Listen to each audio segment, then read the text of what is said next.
बिस्मिल्लाहिर्रहमानिर्रहीम। अस्सलामु अलैकुम।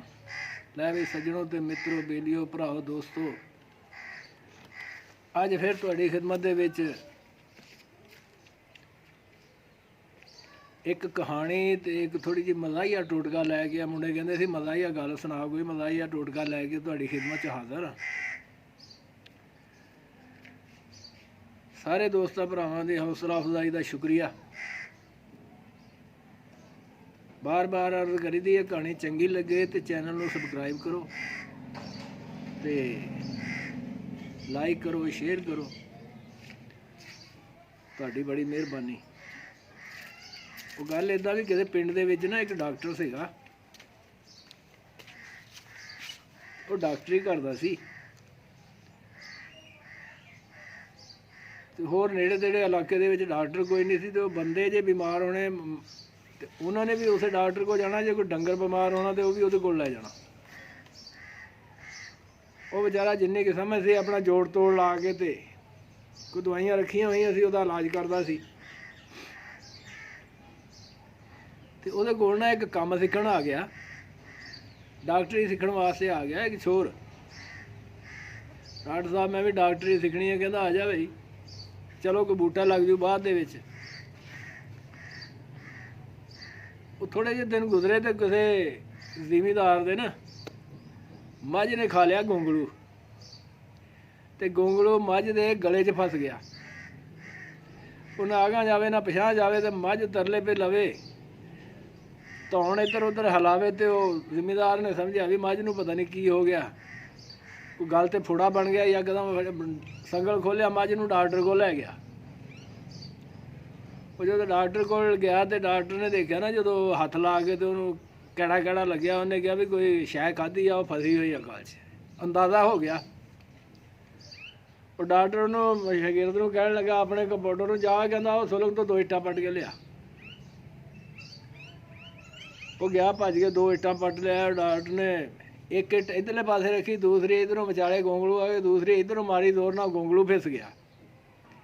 वो जो फिसया तो मझ गाली कर ला भी, वो खा के उन्हें नगा लिया अगे। वो मुड़ के जिमीदार भी देखे भी, वो फुड़ा भी हट गया। फुड़ा फेरता डॉक्टर ने, आता भी डॉक्टर साहब बड़ा इलाज किया। वो शाम पई तो शिगिरद कहता डॉक्टर साहब मैनू छुट्टी दे दो। कहता क्यों भाई? कहता बस मैं डॉक्टरी सीख ली। वो कहता जा भाई तेरी मर्जी, जिदा आया सी जा। वो चलिया गया, उन्हें अपने पिंड जाके तो उस तरह कैंचियाँ रख ले, डॉक्टरी का समान रख लिया, कोई शीशियाँ शूशियाँ रख के तो बह गया भी दुकान बना ली, डॉक्टर बन गया। लागे तागे डॉक्टर है कोई नहीं सी, उन्हें जाके दुकान बनाई। कहते भी मुंडा काम सीख के आया नवा नवा, एक बंदे की दाढ़ दुखे तो वो चलिया गया उहदे कोल जाके, कहता डॉक्टर साहब मेरी दाढ़ दुखदी है। कहता गल ही कोई नहीं, बह जा सीधा हो के कुर्सी से। वो बह गया। वो डोल ही तुरया गया, बाहरों जाके सोलंग की इट पट्टी पट के लिया के धो ली, धो के लिया के पिछों मोरां च मारी, फाड़ कर दी उहदे। वो मारी, वो बंदा फुड़क गया। वो बंदा जो फुड़ के डिग्या ना तो मर गया। उन्हें डॉक्टर ने वारसां नूं सद्दिया, कहंदा भी बंदा लै जाओ, तुहाडा इलाज कराउण आया सी ते इदां इदां उहनूं पता नहीं की हो गया। उन्होंने चखिया बंदा मर गया, उन्हें कट्ठ कर लिया। कट्ठ करके कहते भी इन्हें बंदा मारिया, साडा इहदी सजा की होनी चाहिए। कहता मैं तो इलाज किया सी, हुण मारिया तो मैं नहीं, ये तो अल्लाह दे काम आ, तुहाडी मर्जी जिहड़ी सजा देनी आ। वो कहते भी कब्रस्तान बड़ा दूर आ, होवे ना तो इहनूं सजा ये दईए भी इहनूं कल्ला ही चुक के लिजावे जनाजा इहदा कब्रस्तान च। बंदे ने फैसला किया यह भी हुण असीं ना मरता गया वो, लेकिन इहनूं इन्नी सजा बड़ी आ। चलो जी, वो गल पाता कल्ले दे बेचारे दे, उन्हें खेत च पा लिया तो पिछे लटका लिया, मर गया बेचारे ने। कोई 2 मील ते कब्रस्तान सी, बड़ा औखा ढोया। जनाजा उत्थे पहुँचाता, पहुँचा के ते आ गया मुड़ के, फिर दूए दिन दुकान खोल ली। दूए दिन दुकान खोली तो मेरे रंगा बाबा आ गया एक। वो आके पूछण लगा, कहता काका है मेरा सिर दुखदा, कहता दवाई हैगी है? कहता दवाई तो हैगी है, बीमारियां सारियां दा इलाज है, पहले मैनू दस कब्रस्तान किन्नी क दूर आ? कहता तुहाडा पहले मैनू दस भी कब्रस्तान किन्नी क दूर आ? कहता फिर जो मैं चक के जाना। जो उन्हें गल सुनी तो बाबा उठ के भज गया, ये कल वाला ही काम करूगा। ਉਹ ਹਿਸਾਬ ਆ ਕੇ ਕਹਾਣੀ ਯਾਦ ਆ ਗਈ ਮੈਨੂੰ। ਨਸਲੀ ਬੰਦਾ ਹੋਵੇ ਨਾ, ਭਲਾ ਕਰਨ ਵਾਲਾ, ਜੇ ਕਿਸੇ ਦੀ ਨਸਲੀ ਬੰਦਾ ਹਮੇਸ਼ਾ ਦੂਸਰੇ ਦਾ ਭਲਾ ਕਰਦਾ ਤੇ ਭਲਾ ਕੀਤਾ ਹੋਇਆ ਆਲਾ ਨਹੀਂ ਜਾਂਦਾ। ਤੇ ਭਲਾਈ ਕਿਤੇ ਨਾ ਕਿਤੇ ਇਨਸਾਨ ਦੇ ਕੰਮ ਆ ਜਾਂਦੀ ਆ। ਉਹ ਗੱਲ ਏਦਾਂ ਦੀ, ਇੱਕ ਬਾਦਸ਼ਾਹ ਸੀਗਾ ਤੇ ਬਾਦਸ਼ਾਹ ਦਾ ਜਿਹੜਾ ਉਹ ਬੱਚੇ ਉਹਦੇ ਜਵਾਨ ਹੋਏ ਤੇ ਬਾਦਸ਼ਾਹ ਫੌਤ ਹੋ ਗਿਆ। ਜਵਾਨੀ ਦੇ ਵਿੱਚ ਬੱਚੇ ਨੂੰ ਗਾਂ ਬਾਦਸ਼ਾਹੀ ਮਿਲ ਗਈ ਤੇ ਉਹ ਬੱਚਾ ਜਿਹੜਾ ਬਾਦਸ਼ਾਹ ਬਣਿਆ ਉਹ ਹਲੇ ਜਵਾਨੀ ਚੜ੍ਹਦਾ ਸੀਗਾ ਤੇ ਉਹ ਨਾ ਸ਼ਾਦੀ ਕੋਈ ਨਹੀਂ ਸੀ ਹੋਈ। ਉਹ ਵਜ਼ੀਰ ਤੇ ਸਾਰਾ ਦਾਰੋ ਮਦਾਰ ਉਹਨੇ ਸਿੱਟ ਦਿੱਤਾ। ਵਜ਼ੀਰ ਬੜਾ ਸਿਆਣਾ, ਅਕਲਮੰਦ ਤੇ ਨਸਲੀ ਸੀ। ਕਹਿਣ ਲੱਗਾ, ਵਜ਼ੀਰਾ ਤੂੰ ਹੀ ਹੁਣ, ਬਾਪੂ ਤਾਂ ਮੇਰਾ ਟੁਰ ਗਿਆ ਤੇ ਸਾਰੀਆਂ ਗੱਲਾਂ ਬਾਤਾਂ ਜਿਹੜੀਆਂ ਬਾਦਸ਼ਾਹ ਦਾ ਨਿਜ਼ਾਮ ਆ ਤੂੰ ਹੀ ਮੈਨੂੰ ਸਿਖਾਉਣਾ ਤੇ ਤੂੰ ਹੀ ਸਾਰਾ ਕੁਝ ਕਰਨਾ ਹੈ। ਉਹ ਕਹਿੰਦਾ ਫਿਕਰ ਨਾ ਕਰ। ਉਹ ਨਸਲੀ ਬੰਦਾ ਸੀਗਾ, ਉਹਨੂੰ ਲੈ ਕੇ ਨਾਲ ਚੱਲਿਆ। ਜਦੋਂ ਥੋੜ੍ਹੇ ਦਿਨ ਗੁਜ਼ਰੇ ਤਾਂ ਉਹ ਬਾਦਸ਼ਾਹ ਨੂੰ ਹੁਣ ਦੁੱਧ ਗਰਮ ਕਰਕੇ ਨਾ ਪਿਲਾਇਆ ਕਰੇ ਵਜ਼ੀਰ ਆਪਣੇ ਹੱਥਾਂ ਨਾਲ, ਕਿਸੇ 'ਤੇ ਇਤਮਾਦ ਨਾ ਕਰੇ ਵੀ ਅੱਗੇ ਤਾਂ ਬਾਪ ਇਹਦਾ ਟੁਰ ਗਿਆ, ਕਿਤੇ ਇਹਦੇ ਨਾਲ ਕੋਈ ਧੋਖਾ ਨਾ ਕਰ ਦੇਵੇ। ਵਜ਼ੀਰ ਨੇ ਦੁੱਧ ਲਿਆਂਦਾ ਗਰਮ ਕਰਕੇ। ਦੁਪਹਿਰ ਦਾ ਟਾਈਮ ਸੀ ਤੇ ਬਾਦਸ਼ਾਹ ਨੂੰ ਨੀਂਦ ਆਉਂਦੀ ਪਈ ਸੀ। ਬਾਦਸ਼ਾਹ ਕਹਿਣ ਲੱਗਾ, ਇੱਥੇ ਰੱਖ ਦੇ ਇਹਨੂੰ, ਠੰਡਾ ਹੋਣ ਦੇ ਫੇਰ ਪੀਊਂਗਾ। ਉਹਨੇ ਪਿਆਲਾ ਦੁੱਧ ਦਾ ਥੱਲੇ ਰੱਖ ਦਿੱਤਾ, ਉੱਤੇ ਕੋਈ ਕੱਪੜਾ ਦਿੱਤਾ ਤੇ ਘਰਾਂ ਦੇ ਵਿੱਚ ਅਮੂਮਨ ਗਰਮੀਆਂ ਦੇ ਵਿੱਚ ਸੱਪਾਂ ਦੇ ਬੱਚੇ ਨਿਕਲੇ ਆਉਂਦੇ, ਬਰੀਕ ਬਰੀਕ ਜਿਹੇ ਤਾਗੇ ਵਾਲੀ ਕਾਰ। ਉਹ ਕਿਤੇ ਨਿਕਲਿਆ ਤੇ ਉਹ ਆ ਕੇ ਪਿਆਲੇ 'ਚ ਵੜ ਗਿਆ, ਉਹ ਵਿੱਚ ਡੁੱਬ ਗਿਆ। ਬਾਦਸ਼ਾਹ ਕੋਈ ਘੰਟਾ ਨੀਂਦ ਕਰਕੇ ਉੱਠਿਆ ਜਦੋਂ ਤੇ ਉਹਨੇ ਪਿਆਲਾ ਚੱਕਿਆ, ਮੂੰਹ ਨੂੰ ਲਾਇਆ, ਪੀ ਗਿਆ। ਪਤਾ ਕੋਈ ਨਾ, ਉਹ ਹੁਣ ਬੱਚਾ ਵੀ ਅੰਦਰ ਚਲਿਆ ਗਿਆ। ਉਹ ਸੱਪ ਦਾ ਬੱਚਾ ਜੋ ਅੰਦਰ ਗਿਆ ਤੇ ਹੁਣ ਬਾਦਸ਼ਾਹ ਨੂੰ ਚੰਗੀ ਖੁਰਾਕ ਮਿਲਣੀ ਹਰ ਵੇਲੇ। ਉਹ ਜਿਹੜੀ ਖੁਰਾਕ ਖਾਵੇ ਸੱਪ ਨੂੰ ਲੱਗੇ, ਉਹ ਤਾਂ ਪਲਣਾ ਸ਼ੁਰੂ ਹੋ ਗਿਆ ਅੰਦਰ ਉਹਦੇ। ਉਹ ਜਿਉਂ ਬੱਚਾ ਪਲਦਾ ਰਿਹਾ ਸੱਪ ਦਾ, ਉਹਦਾ ਬਾਦਸ਼ਾਹ ਦਾ ਢਿੱਡ ਵਧਣਾ ਸ਼ੁਰੂ ਹੋ ਗਿਆ। ਬਾਦਸ਼ਾਹ ਨੂੰ ਖੁਰਾਕ ਘੱਟ ਲੱਗੇ, ਜ਼ਿਆਦਾ ਉਹਨੂੰ ਲੱਗੇ। ਉਹ ਖਾਂਦਾ ਰਿਹਾ ਬਾਦਸ਼ਾਹ। ਜਦੋਂ ਪਲ ਗਿਆ ਵਾਹਵਾ ਤੇ ਬਾਦਸ਼ਾਹ ਦਾ ਪੇਟ ਵਾਹਵਾ ਹੋ ਗਿਆ ਤੇ ਬਾਦਸ਼ਾਹ ਇੱਧਰੋਂ ਉੱਧਰੋਂ ਹਕੀਮਾਂ ਡਾਕਟਰਾਂ ਨੂੰ ਪੁੱਛ, ਦਵਾਈਆਂ ਲੈ, ਕੋਈ ਫਰਕ ਨਾ ਪਵੇ। ਤੇ ਇੱਕ ਦਿਨ ਬਾਦਸ਼ਾਹ ਕਹਿੰਦਾ ਵੀ ਵਜ਼ੀਰ ਨੂੰ ਕਹਿਣ ਲੱਗਾ, ਕਹਿੰਦਾ ਵਜ਼ੀਰ ਇਹ ਚੱਲ ਚਲੀਏ, ਕਹਿੰਦਾ ਬਾਹਰ ਆਪਾਂ ਸੈਰ ਸੂਰ ਕਰਕੇ ਆਈਏ। ਕਹਿੰਦਾ ਜ਼ਿੰਦਗੀ ਦਾ ਮੇਰਾ ਕੋਈ ਪਤਾ ਨਹੀਂ, ਮੇਰਾ ਤਾਂ ਪੇਟ ਬੜਾ ਵੱਧ ਗਿਆ,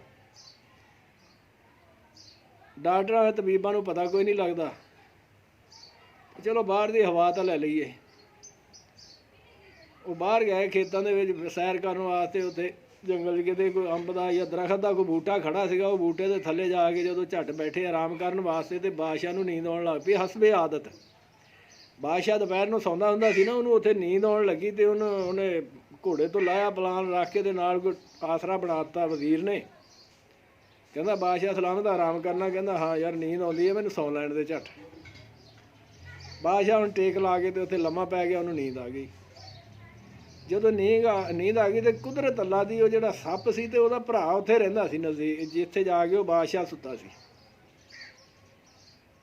ਤੇ ਉਹ ਸੱਪ ਜਿਹੜਾ ਨਾ ਅੰਦਰੋਂ ਬਾਦਸ਼ਾਹ ਦੇ, ਉਹ ਬਾਦਸ਼ਾਹ ਹੁਣ ਸੌਂਦਾ ਸੀ ਤੇ ਮੂੰਹ ਅੱਡ ਕੇ ਸੌਂਦਾ ਸੀ, ਜਿਵੇਂ ਬਾਹਰ ਬੰਦਿਆਂ ਦੀ ਆਦਤ ਪਈ ਆ ਮੂੰਹ ਅੱਡ ਕੇ ਸੌਣ ਦੀ। ਉਹ ਸੱਪ ਜਿਹੜਾ ਅੰਦਰੋਂ ਨਾ ਮੂੰਹ ਬਾਹਰ ਨਿਕਲਿਆ, ਸਿਰੀ ਕੱਢ ਕੇ ਨਾ ਬਾਹਰ।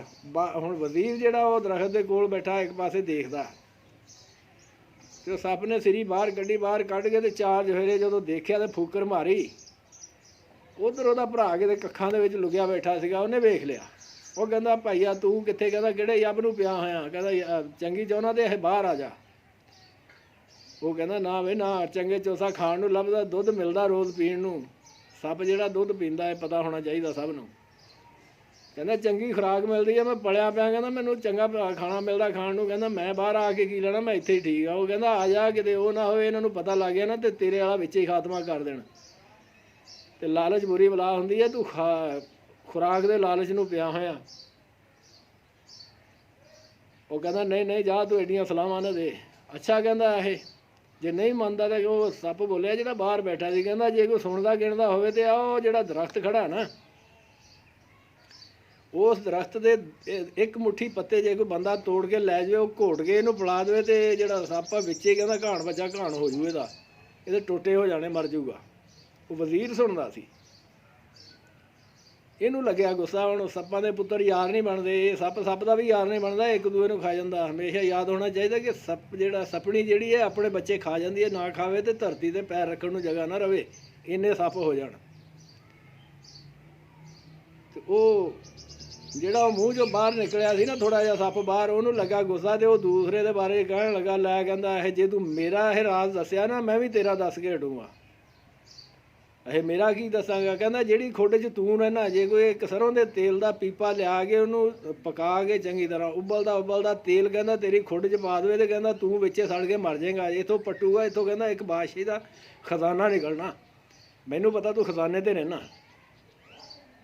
ਚਲੋ ਜੀ, ਇੰਨੀ ਗੱਲ ਹੋਈ, ਸੱਪ ਮੁੜ ਕੇ ਅੰਦਰ ਵੜ ਗਿਆ, ਉਹ ਆਪਣੀ ਖੁੱਡ 'ਚ ਜਾ ਵੜਿਆ। ਵਜ਼ੀਰ ਸੁਣਦਾ ਸੀ। ਥੋੜ੍ਹੀ ਦੇਰ ਤੋਂ ਬਾਅਦ ਬਾਦਸ਼ਾਹ ਜੋ ਉੱਠਿਆ ਆਰਾਮ ਕਰਕੇ, ਤੇ ਬਾਦਸ਼ਾਹ ਵਜ਼ੀਰ ਨੂੰ ਕਹਿੰਦਾ ਚੱਲ ਬਈ ਚੱਲੀਏ। ਵਜ਼ੀਰ ਕਹਿੰਦਾ ਖਲੋ ਜਾਓ, ਆਪਾਂ ਜਾਣਾ ਤਾਂ ਹੈ, ਇੱਥੋਂ ਦਾ ਕੋਈ ਤੋਹਫਾ ਲੈ ਚੱਲੀਏ। ਬਾਦਸ਼ਾਹ ਕਹਿੰਦਾ ਵੀ ਇੱਥੋਂ ਤੋਹਫਾ ਕਿਹੜਾ ਲੈਣਾ? ਕਹਿੰਦਾ ਉਹ ਕੋਈ ਬੂਟੀ ਖੜੀ ਹੈ, ਮੈਂ ਉਹਦੇ ਪੱਤਰ ਤੋੜ ਲਿਆਵਾਂ। ਉਹ ਜਿਹੜੀ ਬੂਟੀ ਦਾ ਉਹਨੇ ਸੁਣਿਆ ਸੀ, ਜਾ ਕੇ ਉੱਥੋਂ 2-3 ਮੁੱਠਾਂ ਪੱਤਰੇ ਭਰੂ ਕੇ ਤੇ ਨਾਲ ਕੱਪੜੇ ਦੇ ਲੜ ਬੰਨੇ ਤੇ ਲੈ ਗਿਆ। ਬਾਦਸ਼ਾਹ ਦੇ ਮਹੱਲਾਂ 'ਚ ਚਲੇ ਗਏ। ਜਾ ਕੇ ਵਜ਼ੀਰ ਨੇ ਜਾਂਦਿਆਂ ਸਾਰ ਕੁੰਡੀ ਡੰਡਾ ਮੰਗਾਇਆ ਤੇ ਘੋਟਣੇ ਸ਼ੁਰੂ ਕਰ ਦਿੱਤੇ, ਤੇ ਘੋਟ ਕੇ ਤੇ ਬਣਾਤੀ ਸਰਦਾਈ। ਪੁਣ ਕੇ ਇੱਕ ਪਿਆਲਾ ਬਾਦਸ਼ਾਹ ਨੂੰ ਕਹਿੰਦਾ ਪੀ ਜਾ, ਤੇਰਾ ਮੈਂ ਇਲਾਜ ਕਰਨ ਲੱਗਾ। ਬਾਦਸ਼ਾਹ ਅੱਗੇ ਕਹਿੰਦਾ ਸੀ ਮੌਤ ਨੂੰ ਉਡੀਕਦਾ ਸੀ, ਕਹਿੰਦਾ ਮੇਰੇ ਤਾਂ ਢਿੱਡ 'ਚ ਪਤਾ ਨਹੀਂ ਕੀ ਹੈ, ਮੈਂ ਅੱਗੇ ਫੁੱਲਿਆ ਪਿਆ, ਕਹਿੰਦਾ ਦੇਖੀ ਜਾਓ ਇਹ ਵੀ ਪੀ ਲੈਂਦੇ ਆ। ਉਹ ਜਦੋਂ ਇੱਕ ਪਿਆਲਾ ਪੀਤਾ ਨਾ, ਬਾਦਸ਼ਾਹ ਦੇ ਪੇਟ 'ਚ ਵੱਟ ਹੋਇਆ। ਬਾਦਸ਼ਾਹ ਭੱਜਿਆ ਲੈਟਰੀਨ ਨੂੰ, ਜਦੋਂ ਗਿਆ ਤੇ ਉਹ ਸੱਪ ਟੁਕੜੇ ਕੇ ਨਿਕਲਿਆ ਅੰਦਰੋਂ। ਬਾਦਸ਼ਾਹ ਦਾ ਪੇਟ ਥੱਲੇ ਹੋਇਆ, ਉਹਨੂੰ ਜ਼ਰਾ ਠੰਡ ਪਈ, ਸੁੱਖ ਦਾ ਸਾਹ ਆਇਆ। ਆ ਕੇ ਕਹਿੰਦਾ ਵਜ਼ੀਰ ਨੂੰ, ਕਹਿੰਦਾ ਲੈ ਵੀ ਤੇਰੀ ਬੜੀ ਮਿਹਰਬਾਨੀ, ਤੂੰ ਇਲਾਜ ਕੀਤਾ ਸਹੀ। ਕਹਿੰਦਾ ਇਹ ਮੇਰਾ, ਕਹਿੰਦਾ ਸਹੀ ਇਲਾਜ ਨਹੀਂ ਕੀਤਾ। ਉਹਨੇ ਚਿਰ ਨੂੰ ਵਜ਼ੀਰ ਨੇ ਇੱਕ ਪਿਆਲਾ ਹੋਰ ਤਿਆਰ ਕਰ ਲਿਆ, ਕਹਿੰਦਾ ਇੱਕ ਹੋਰ ਪੀ। ਉਹ ਇੱਕ ਹੋਰ ਪਿਲਾਇਆ। ਉਹ ਜਦੋਂ ਪਿਲਾਇਆ ਫਿਰ ਗਿਆ, ਜਦੋਂ ਲੈਟਰੀਨ, ਜਦੋਂ ਸਾਰੀ ਜ਼ਹਿਰ ਜ਼ੂਰ ਅੰਦਰੋਂ ਨਿਕਲ ਗਈ, ਬਾਦਸ਼ਾਹ ਬਿਲਕੁਲ ਨੌਬਰ 9 ਹੋ ਗਿਆ, ਅੱਖਾਂ ਖੁੱਲ੍ਹ ਗਈਆਂ। ਜਦੋਂ ਉਹਨੂੰ ਸਕੂਨ ਆਇਆ, ਬਾਦਸ਼ਾਹ ਕਹਿੰਦਾ ਦੱਸ ਬਈ ਵਜ਼ੀਰ, ਕਹਿੰਦਾ ਇਹ ਤੂੰ ਇਨਾਮ ਦੇ ਲੈ ਗਿਆ। ਕਹਿੰਦਾ ਇਹ ਬੜੇ ਹਕੀਮ ਤਬੀਬ ਡਾਕਟਰ ਇਲਾਜ ਕਰਕੇ ਥੱਕ ਗਏ, ਕਿਸੇ ਤੋਂ ਗੱਲ ਨਹੀਂ ਬਣੀ, ਤੇ ਤੇਰੇ ਜ਼ਰੀਏ ਅੱਲਾਹ ਪਾਕ ਨੇ ਮੈਨੂੰ ਸ਼ਿਫਾ ਦਿੱਤੀ ਹੈ। ਹੁਣ ਦੱਸ ਤੈਨੂੰ ਕੀ ਇਨਾਮ ਦੇਵਾਂ, ਤੂੰ ਵਫਾਦਾਰ ਸਾਥੀ ਹੈ। ਵਜ਼ੀਰ ਕਹਿੰਦਾ ਬਾਦਸ਼ਾਹ ਸਲਾਮ, ਤੂੰ ਮੈਨੂੰ ਕੀ ਕਹਿੰਦਾ ਦੇਣਾ, ਇਨਾਮ ਕੀ ਦੇਣਾ? ਤੂੰ ਇੱਦਾਂ ਕਰ ਵੀ ਜਿੱਥੇ ਆਪਾਂ ਜਾ ਕੇ ਬੈਠੇ ਸੀ ਨਾ ਦਰਖਤ ਥੱਲੇ, ਉੱਥੋਂ 1 ਕਿੱਲਾ ਜ਼ਮੀਨ ਦਾ ਮੈਨੂੰ ਦੇ ਦੇ। ਤੇ ਕਹਿੰਦਾ ਬਸ 1 ਕਿੱਲਾ ਜ਼ਮੀਨ ਦਾ? ਕਹਿੰਦਾ ਹਾਂ। ਬਾਦਸ਼ਾਹ ਕਹਿੰਦਾ ਨਹੀਂ ਵੀ 1 ਕਿੱਲਾ ਨਹੀਂ, ਤੈਨੂੰ ਮੈਂ ਉਹ ਸਾਲਮ ਮਰਬਾ ਦਿੱਤਾ, ਉਹ ਤੇਰੇ ਨਾਂ ਹੋ ਗਿਆ। ਤੇ ਉਹ ਆਪਣੇ ਬੱਚਿਆਂ ਦਾ ਰੋਜ਼ਗਾਰ ਬਣਾ, ਜਿਵੇਂ ਮਰਜ਼ੀ ਆਪਣਾ ਕੰਮ ਚਲਾ। ਉਹ ਕਹਿੰਦਾ ਜੀ ਠੀਕ ਆ। ਵਜ਼ੀਰ ਕਹਿੰਦਾ ਮੈਨੂੰ 2 ਘੰਟੇ ਦੀ ਛੁੱਟੀ ਵੀ ਦੇ ਦੇ।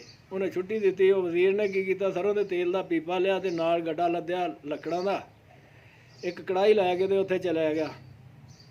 ਉਹ ਜਿੱਥੇ ਸੌਂ ਕੇ ਦੁਪਹਿਰਾ ਗੁਜ਼ਾਰਿਆ ਸੀ ਬਾਦਸ਼ਾਹ ਨੇ, ਉੱਥੇ ਜਾ ਕੇ ਉਹਨੇ ਤੇਲ ਰੱਖਿਆ ਕੜਾਹੀ 'ਚ ਪੱਕਣਾ, ਤੇ ਉਹ ਜਦੋਂ ਲੱਗ ਪਿਆ ਉਬਲਣ, ਉਹ ਜਿਹੜੀ ਸੱਪ ਦੀ ਖੁੱਡ ਦੇਖ ਕੇ ਤਾਂ ਉਹਦੇ ਵਿੱਚ ਪਾ ਦਿੱਤਾ। ਉਹਨੇ ਕਿਹਾ ਇੱਕ ਦਾ ਤਾਂ ਖਾਤਮਾ ਕਰਿਆ, ਹੁਣ ਇਹਦਾ ਵੀ ਕਰਾਂ। ਉਹ ਜਦੋਂ ਵਿੱਚ ਪਾਇਆ ਤਾਂ ਉਹ ਸੱਪ ਜਿਹੜਾ ਸੀ ਵਿੱਚੇ ਸੜ ਕੇ ਮਰ ਗਿਆ। ਵਜ਼ੀਰ ਹੁਣ ਬੰਦੇ ਨੌਕਰ ਚਾਕਰ ਨਾਲ ਲੈ ਕੇ ਗਿਆ ਸੀ, ਕਹਿੰਦਾ ਪੱਟੋ ਬਈ। ਜਦੋਂ ਪੱਟਿਆ ਤੇ ਉੱਥੋਂ ਖਜ਼ਾਨਾ ਨਿਕਲਿਆ ਬਾਦਸ਼ਾਹੀ ਦਾ। ਖਜ਼ਾਨਾ ਲੱਦਿਆ ਤੇ ਘਰ ਆ ਗਿਆ। ਬਾਦਸ਼ਾਹ ਦੇ ਬਰਾਬਰ ਹੋ ਗਿਆ ਵਜ਼ੀਰ। ਤੇ ਬਾਦਸ਼ਾਹ ਨੇ ਸੱਦਿਆ ਵਜ਼ੀਰ ਨੂੰ, ਸੱਦ ਕੇ ਕਹਿਣ ਲੱਗਾ ਹਾਂ ਬਈ ਮੈਨੂੰ ਪਤਾ ਲੱਗਾ ਖਜ਼ਾਨਾ ਨਿਕਲਿਆ। ਕਹਿੰਦਾ ਹਾਂਜੀ। ਕਹਿੰਦਾ ਨਿਕਲਿਆ? ਕਹਿੰਦਾ ਤੇਰੀ ਕਿਸਮਤ ਆ, ਜਿਹੜਾ ਕੁਛ ਨਿਕਲਿਆ ਤੈਨੂੰ ਪੁੰਨਾ, ਦੱਸ ਵੀ ਵਜ਼ਾਰਤ ਕਰੇਗਾ? ਕਹਿੰਦਾ ਬਾਦਸ਼ਾਹ ਸਲਾਮਤ ਵਜ਼ਾਰਤ ਜ਼ਰੂਰ ਕਰੂੰਗਾ, ਮੈਂ ਨਸਲੀ ਬੰਦਾ ਹੈ, ਮੈਂ ਬੇਨਸਲਾ ਨਹੀਂ। ਜੇ ਅੱਲਾ ਨੇ ਤੇਰੇ ਜ਼ਰੀਏ ਮੇਰੇ ਜ਼ਰੀਏ ਤੈਨੂੰ ਸ਼ਿਫਾ ਦਿੱਤੀ ਹੈ ਤੇ ਤੇਰੇ ਜ਼ਰੀਏ ਮੈਨੂੰ ਭਾਗ ਲਾਏ ਆ, ਤੂੰ ਬਾਦਸ਼ਾਹ ਤੈਨੂੰ ਮੁਬਾਰਕ ਹੋਵੇ। ਲੇਕਿਨ ਉਹ ਮੇਰੇ ਬੱਚਿਆਂ ਦਾ ਦੁਨੀਆ ਬਣ ਗਈ ਹੈ, ਲੇਕਿਨ ਮੈਂ ਤੇਰਾ ਸਾਥ ਨਹੀਂ ਛੱਡਦਾ। ਇਹ ਹੁੰਦੀ ਹੈ ਨਸਲੀ ਬੰਦਿਆਂ ਦੀ ਗੱਲ। ਜੇ ਕੋਈ ਬੰਦਾ ਨਸਲੀ ਹੋਵੇ ਨਾ, ਤੇ ਨਸਲੀ ਹੋਣ ਦੇ ਬਾਵਜੂਦ ਜਦੋਂ ਕਿਸੇ ਦਾ ਭਲਾ ਕਰਦਾ, ਤੇ ਭਲਾਈ ਦਾ ਸਿਲਾ ਅੱਲਾਹ ਪਾਕ ਉਹਨੂੰ ਇਸ ਤਰੀਕੇ ਨਾਲ ਦੇ ਦਿੰਦਾ। ਤੇ ਇਸ ਵਾਸਤੇ ਇਸ ਕਹਾਣੀ ਦੇ ਵਿੱਚ ਸਬਕ ਵੀ ਹੈ ਕਿ ਬੰਦੇ ਨੂੰ ਹਮੇਸ਼ਾ ਦੂਸਰੇ ਦਾ ਭਲਾ ਹੀ ਕਰਨਾ ਚਾਹੀਦਾ, ਅੱਛਾ ਹੀ ਸੋਚਣਾ ਚਾਹੀਦਾ, ਕਦੇ ਕਿਸੇ ਦਾ ਬੁਰਾ ਨਾ ਸੋਚੋ। ਅੱਛਾ ਸੋਚੋਗੇ ਤੇ ਉਹਦਾ ਇੱਕ ਨਾ ਇੱਕ ਦਿਨ ਤੁਹਾਨੂੰ ਸਿਲਾ ਮਿਲੇਗਾ, ਇੱਥੇ ਮਿਲੇਗਾ, ਅੱਲਾਹ ਦੀ ਬਾਰਗਾਹ 'ਚ ਵੀ ਮਿਲੇਗਾ। ਲੈ ਵੀ ਦੋਸਤੋ, ਜੇ ਕਹਾਣੀ ਪਸੰਦ ਆਈ ਹੋਵੇ ਤੇ ਗਾਂ ਵਾਸਤੇ ਲਾਈਕ ਸ਼ੇਅਰ ਕਰੋ, ਸਬਸਕ੍ਰਾਈਬ ਕਰੋ, ਤੇ ਆਇੰਦਾ ਵਾਸਤੇ ਹੌਸਲਾ ਅਫਜ਼ਾਈ ਹੋਵੇ। ਕੱਲ੍ਹ ਨੂੰ ਫਿਰ ਨਵੀਂ ਕਹਾਣੀ ਲੈ ਕੇ ਤੁਹਾਡੇ ਵਾਸਤੇ ਪੇਸ਼ ਹੋਵਾਂਗੇ। ਮੈਨੂੰ ਜਲਦੀ ਸੀ, ਜਰਾ ਮੁੰਡੇ ਕਹਿੰਦੇ ਬਾਬਾ ਕਹਾਣੀ ਸੁਣਾ ਜਾ, ਮੈਂ ਕਿਹਾ ਚਲੋ ਸੁਣ ਲਓ।